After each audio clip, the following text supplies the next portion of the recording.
top 10 now. He's in 8th position. So from starting rear of grid at race number 1, Rick Gill runs very wide. Johnson gets a good restart. Now, what's the grip level going to be like down at turn 1?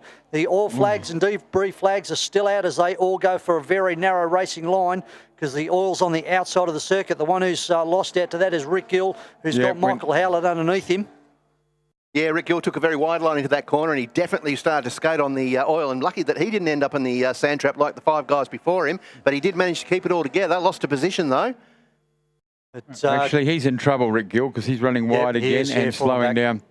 So Grant Johnson got the restart he needed. He's still got a 2 or 3 car length margin over Callaghan going into Con's corner for the last time. Travis Sharp trying to do whatever he can. Also, Tony James also doing a fantastic job in 4th position. So at this stage, it's Commodore, Falcon, Commodore, top 4 positions in the WA Saloon car race number 2 as Grant Johnson comes over supercharged battery straight for the final time. All he's got to do is get in and get out of Chillman up fast break corner for the final time. Get it gun barrel straight, and he's going to take race number 2. So it's Grant Johnson for Martin Engineering. He'll take race number 2 in car 22. Back to Nathan Callaghan, back to Travis Sharp, Tony James. And then it's back to Gary Hills from Howlett, from Williams up to 7th position. So a great job from Brett. Then further back, we've got Chris Lillis next in 8th from Reg Ralph. Chris Neesey was the first of the VNEA guys from Dyson Kronberger. Andrew Martin in 65. Then it's Greg Barr, Vincinella, Aaron King, Aaron L. Peacock, Frank Peniza, Wade Headley.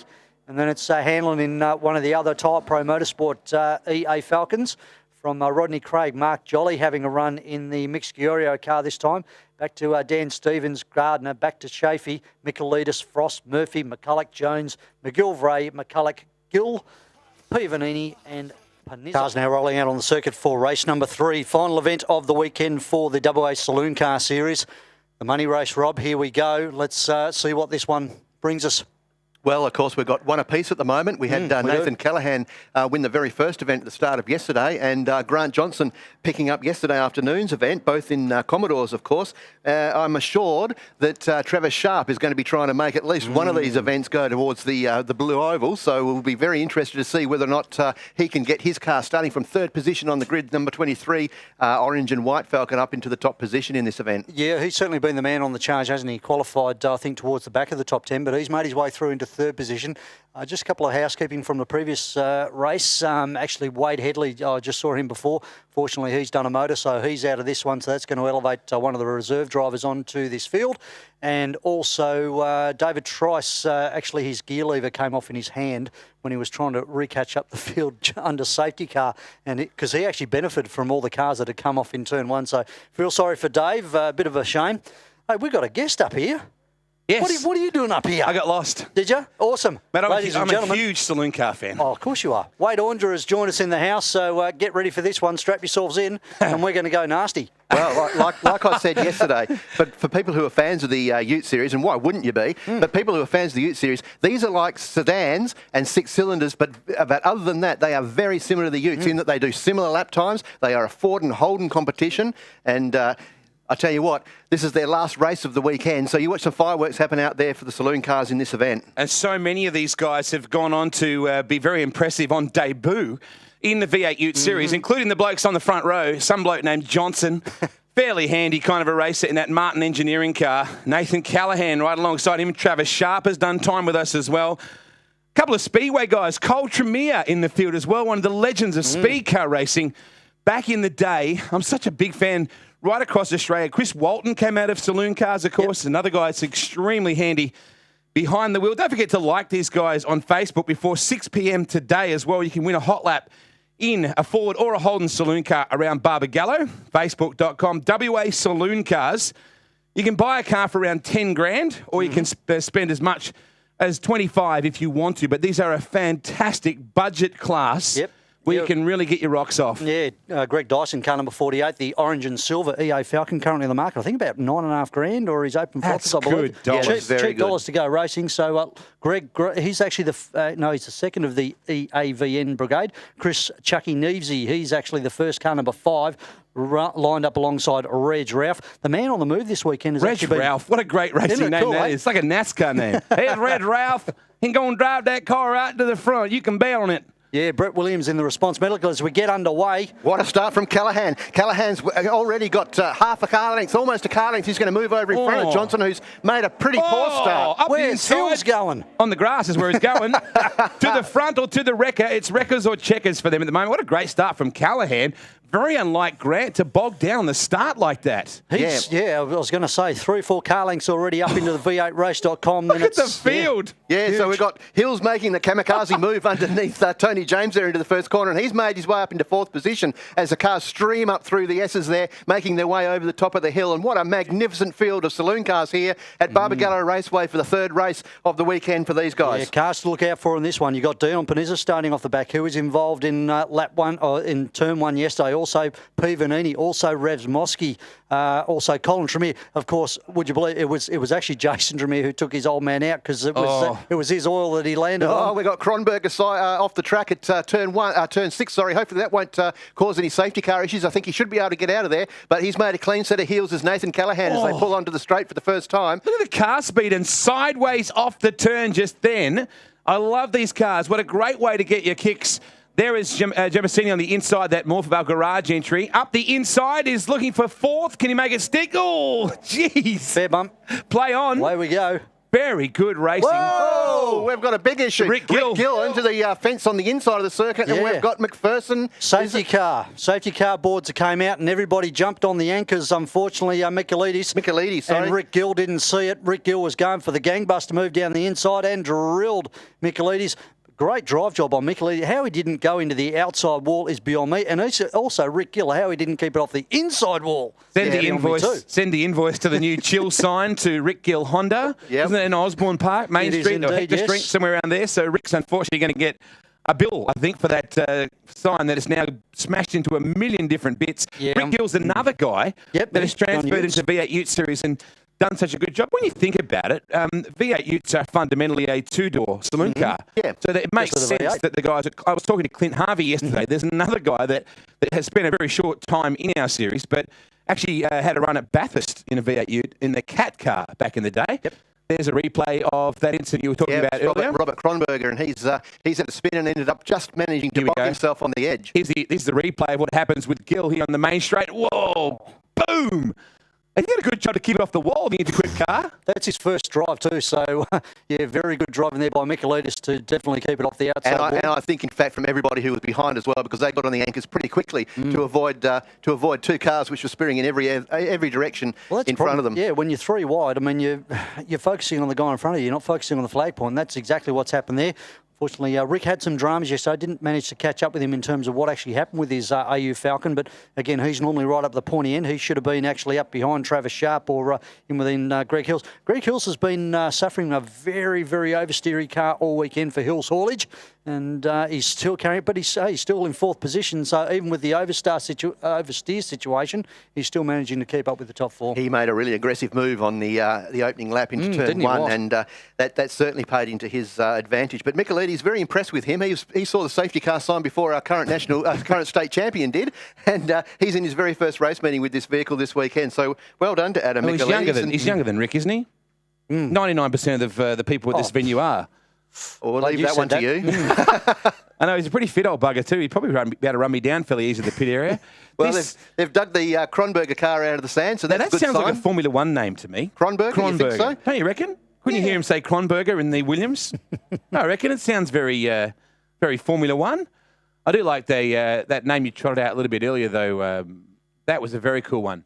Milesy? Who was the NASCAR standing driving? Reg Ralph. Reg Ralph. It's 9th position. Now, Reg and a few of the boys actually went over to Malala for the Shannon's Nationals, and they're actually doing the Dial Your Dig Saloon Car Series. So a couple of the Tyre Pro Motorsport guys, as the safety car peels off in the pit lane once more, and we go racing once more. Quick, aren't they? Callaghan very slow. Look at Travis Sharp on the inside of Grant Johnson, and Grant trying to squeeze him, and he's in fact doing a pretty good job, but he's not going to stop him out from getting down into...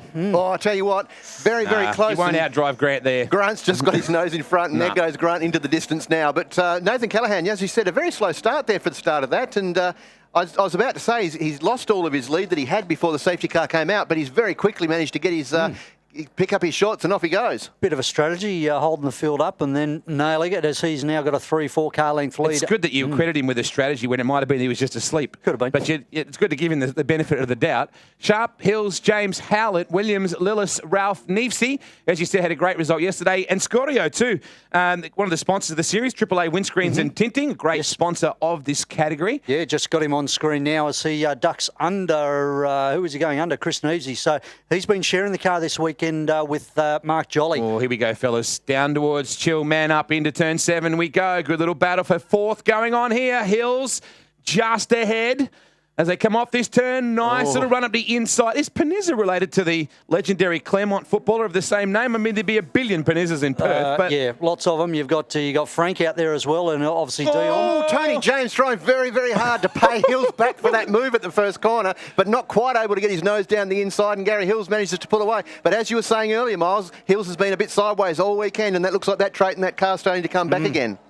Well, they might be wearing out their rubber too by this point of the weekend. The guys have been very hard up. They're big, heavy cars, these cars. Yeah, well, speaking of tyres, everybody out there is pretty much in terms of the front bunches on new tyres apart from Tony James. So Jamasini, as we're calling him now, he's doing a tremendous job being his on old boots.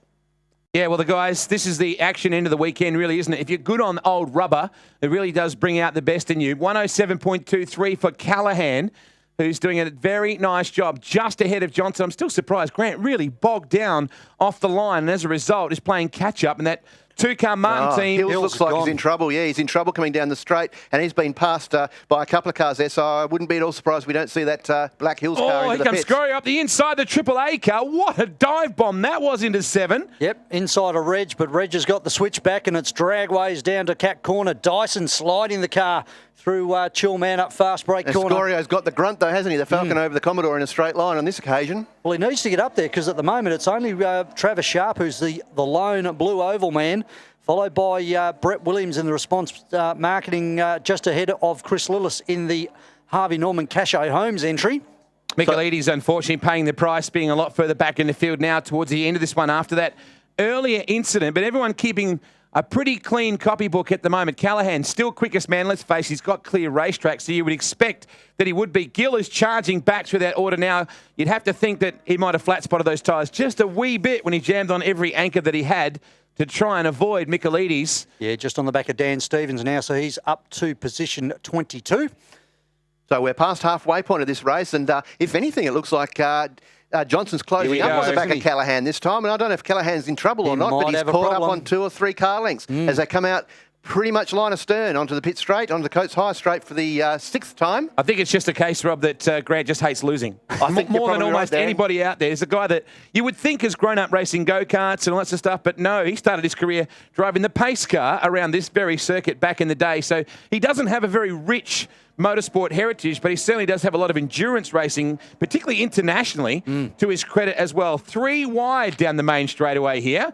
Very nice stuff for King, charging in that 36 car. As you said, we're down to the last 4 laps. When you look at a distance, the Scorio car looks a little bit back in the day like the Johnson Bow cars. Oh, I'm sorry to jump over here, but I tell you what, Grant Johnson's got his throw of his car buried in the back of Callahan. He's down the inside of him in turn 6 at Con Corner and taken the lead. Hardly surprising, although Callahan did an excellent job to get off to such a good start. But you got to watch out for Sharp as well, because he is sharp. We come over the top of the hill under brakes here. Look at Callahan. Callahan won't be giving up, that's for sure. He's a hard charge with Callahan. And Travis Sharp will be sitting back behind these two going, come on, guys, have each other off the track. I want to put a Ford in the front. Well, it's every chance that could happen. Very nice job from Callahan. I noticed that turn 7 infringements don't come as much with the Saloon cars as they do with V8 Utes. Are we exclusive with that club? Yeah, we turn a blind eye when it comes to the local boys. Back up the inside comes Grant again, and now Sharpie joining in. So we've got a really good top 3 pub brawl going on for the race lead. And as you remember, we've had a Commodore win the first race, a different Commodore win the second race. We haven't had a blue oval at the front of this field yet so far this weekend. Clearly, so Travis Sharp really wants to make it him who puts this Falcon in the front of this field. They're surprisingly quick, aren't they? When you consider you can get into one of these things for 10 grand or thereabouts and be in a big field. It's okay to spend 10 grand and rop around there by yourself, but you can race your backside off for 22nd position in this class. Yeah, we've pretty much got the best saloon car state category, in Australia. Always we have oversubscribed fields. At one stage, we actually had to split the VTAUs and the EAVs. Really? There were that many cars. We had to actually split the fields. Wow, that is good stuff, isn't it? Now, just Travis watching this Sharp. battle, Sharpie's going to attack Grant. Now, Grant doesn't need this, but Callaghan does. He needs Sharp to be bothering Johnson big time as they close back in on Callaghan again. And now looking at that fourth car, James starting to weigh in here as well. If these guys get a little bit messed up, Jamasini it is, in the Morphettvale garage entry. Now up into fourth. Look at Sharp. Right in behind Johnson again. And they're both pulled up onto the back of Callaghan a little bit as well. So Callaghan had started to get away, but well, a little bit sideways coming out of turn one, Cat Corner, is Johnson that time. So Callaghan once again skips 1 or 2 car lengths in front. But these guys are on their second last lap. So it looks like James is going to run out of time, is Howlett. But gee, keep your eyes on the front of this field, guys, as we head into our last lap and a half, because I think we've got some fireworks coming our way. There's some beautifully turned out cars too. Look at this one coming on the main straightaway here, Miles. Beautifully turned out. Kyrros, The 53 car of Frost. Yep. Very Paul neatly Frost decked there, out. Yep. Yeah, had a couple of dramas throughout the weekend, but good to see Paul for Kyrros Racing back out there again as we see these race leaders. Yeah, changes at lead again. So Callaghan back into second place, having Johnson having got past him again, and they take to the inside of the track to try and Travis Sharp's going to come down the outside. Oh, Callaghan to the outside here and try the late switch back. Can he get up the inside? Johnson won't fall for that one now. Now they're all bunching up. Howlett's in there as well. So is Jamasini. Here we go, boys. Yeah, five-car battle for the last lap of the race. Love it. Callaghan switches back to the inside. The Calmac car, there's no room with Johnson. He gives him a little bit of a nibble on that right rear quarter panel. And you would think that Sharp is in the box seat here, wouldn't you? You would think so. Yeah. He was able to take the correct race line into that corner that time. So he's going to be a bit quicker out of the corner. And he's right on the tail of Callaghan as they go past the 96 FM sign up into V8 race corner. Oh, here we go. Here we go, fellas. There's going to be Hail Mary, isn't there? Hail Mary down to the last corner. This is going to be good. Can't wait. Oh, geez. Very sideways was Callaghan. In fact, he lost a bit of ground. Huge amount of ground. That's I reckon Sharp will have him at the bottom here at Con Corner, and he pulls onto the inside. Callaghan, I don't think he's going to have much of a defence down here, but I do think it's going to be a little bit too late for either of them to catch Johnson, who skipped away. Yeah. He's a good act, isn't he? He won just about every V8 Ute race he contested here at this circuit, and he looks very, very good right now. He's going to keep your Holden win record intact. Damn it. I mean, well done. Yeah, it's a little processional, unfortunately, as they come into the turn.